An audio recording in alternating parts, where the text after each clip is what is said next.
Hoje a reflexão aqui do dia é algo assim bastante profundo, porque nós já ouvimos dizer, nós já vimos até essa frase na Bíblia, e as pessoas dizem muito, né? As pessoas que estudam espiritualidade, que é aquela frase, estar no mundo sem ser do mundo. E a gente se depara com um grande conflito interno sobre como fazer isso, como eu posso estar aqui, vivendo aqui, né, tendo as dificuldades próprias dessa terceira dimensão, sabendo que eu não sou daqui, que eu sou muito mais do que isso. E quando a gente pega para estudar e se aprofundar dentro de si sobre este aspecto de estar aqui, mas não dá valor ao que tem aqui. Então é isso que significa, é estar com as coisas materiais, estar diante dos conflitos que a gente vê externamente ou até dentro de nós mesmos e entender que a gente precisa ter uma nova visão sobre o olhar que nós depositamos neste conflito, né? Para que deixe de ser um conflito, para que haja um entendimento de como ter esse lado espiritual aqui na prática, né? Como resolver os dilemas que acontecem no nosso cotidiano, uma desavença entre amigos, família, uma dívida que se tem, a vontade que nós temos de ter coisas materiais, às vezes por necessidade, às vezes não necessário também. Então, para que a gente encontre esse equilíbrio, a gente precisa ter um entendimento, porque no primeiro momento, como eu disse, que a gente começa a pensar mais seriamente sobre isso, surge também um conflito bastante grande dentro de nós. E você olha para tudo que está ao seu redor e começa a pensar, meu Deus, mas eu estou aqui, eu estou vivendo isso. Isso aqui para mim é tão real. Por isso que é importante a gente entender um pouquinho da física quântica, né, da mecânica quântica, quando ela fala no poder que nós temos de atrair para a nossa vida, de plasmar as coisas que a gente vive. Hoje, por exemplo, de manhã, eu acabei de me levantar e aí nós temos uma grande dificuldade de catar esse dia, esse início, de transformar nele sem ter aquela referência pesada do passado e do ontem. O ontem pertenceu a ontem. Tem algumas coisas que nós vivemos no ontem, no nosso passado, que elas são importantes para que a gente reflita sobre como fazer para ter um entendimento diferente se a experiência não foi boa. Para ter um entendimento, mas não para ficar preso no passado. No futuro, por exemplo, a gente fazia planos, né, ou de viagem, ou de um sonho, de um emprego. Estou falando de coisas assim bem realistas na nossa vida. E como então viver sem estar com aquela expectativa?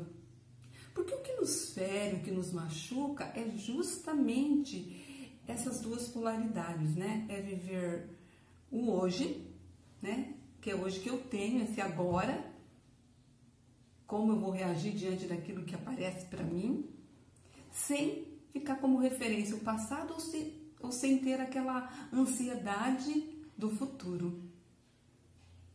Então, este momento de presença, ele pode nos ajudar a entender o que é estar aqui, vivenciar a nossa vida, os nossos relacionamentos, sem achar que essas coisas todas nos pertencem. Quando nós nascemos, né, todos nós, quando vamos crescendo, já vamos sabendo que um dia nós vamos morrer.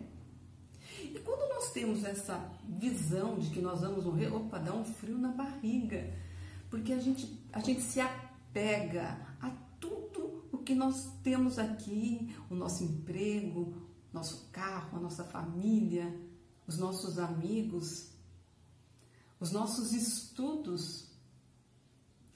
E para que a gente viva sem supervalorizar tudo isso, a gente sabe que a nossa mente ela tem essa dificuldade de fazer essa abstração. O livro Em Curso em Milagres, ele nos ensina a fazer isso. É um treino, né? Um treinão intensivo, porque você faz mesmo as lições todos os dias para ir tirando tudo isso que a gente acha que nos pertence e sem necessariamente ter que abandonar aquilo que nos dá prazer, aquilo que é bom, o amor que nós sentimos por alguém, por um animal, pela família, um prazer no trabalho.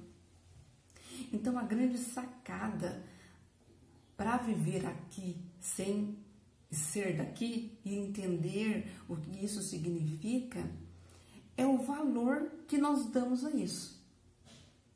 Então, a reflexão vem, o que eu estou valorizando? Está sendo muito profundo, eu estou sofrendo com aquilo? Se tem sofrimento, já não estou com a minha mente certa. Estou com a mente errada, aquela que segura. A mente certa, ela é uma mente de paz. O Curso em Milagres usa muito essas duas mentes, né? Ela fala muito durante todo o livro, várias vezes, mente certa e mente errada. E quando nós vamos entendendo e nós passamos por vários processos, no primeiro momento dá um medo, parece que nós vamos perder tudo. Parece que a gente vai se dissolver, mas quem tem esse medo de se dissolver é o ego. E a gente tem a dificuldade realmente de ter essa abstração, de fazer essa abstração, porque estes conceitos, eles são abstratos. E é algo assim que a gente não consegue muito explicar com palavras, esse desfazer deste mundo, né? Estar aqui sem ser daqui. Tenho certeza que você que está me ouvindo já se deparou com uma certa angústia. Meu Deus, mas como eu posso entender isso? Como eu posso pôr isso em prática? Só treinando. Porque uma mente sem treino nada pode realizar. Mas é um treino para coisas positivas. É um treino para que a gente consiga mesmo alcançar essa conexão com Deus. Entendimento do que é essa mente certa. Então a gente vai treinando aos poucos, né? Até o começo do livro tem lições dos exercícios, tem lições assim muito estranhas. Primeiro você está num quarto, a primeira lição fala disso, você está... Essa cadeira não significa nada.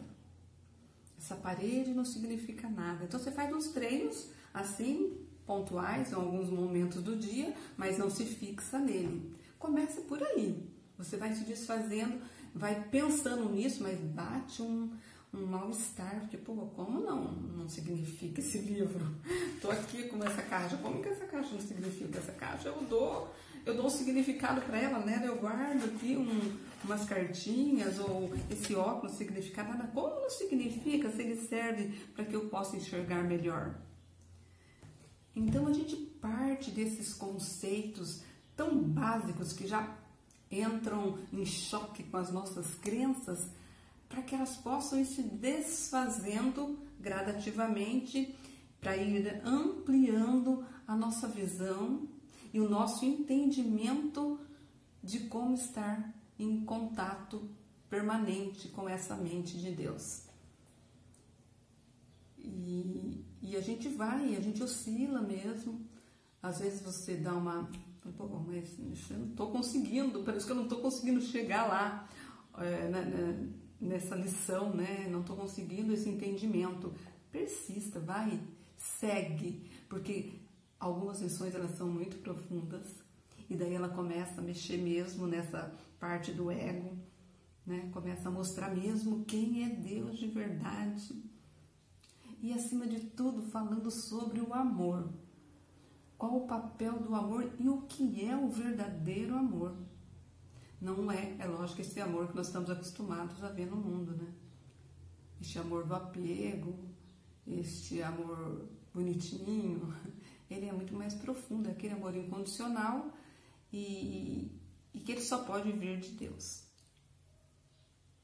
Pense nisso.